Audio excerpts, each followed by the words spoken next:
বাংলাদেশে হাজারো মানুষের শ্রদ্ধা আর ভালোবাসায় সমাহিত হলেন সিলেট ৩ আসনের সংসদ সদস্য মাহমুদুজ্জামান চৌধুরী।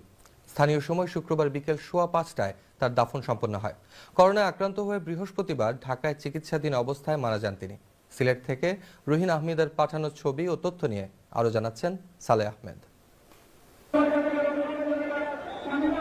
ঘড়ির কাঁটায় তখন বাংলাদেশ সময় বিকেল 5:15। লোকে লোকারণ্য ফেঞ্চুগঞ্জ কাশিম আলী সরকারি মডেল উচ্চ বিদ্যালয়ের মাঠ।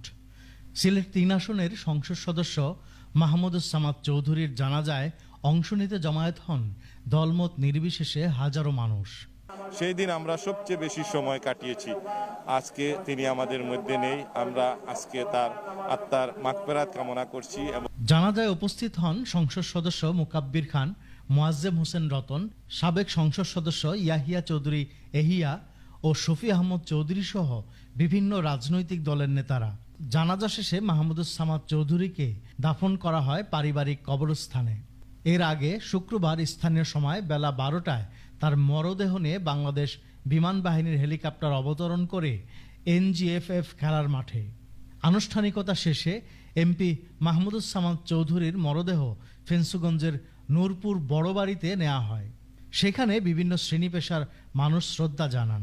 প্রিয় নেতাকে বিদায় জানাতে ভিড় করেন সিলেট ৩ আসনের সর্বস্তরের মানুষ।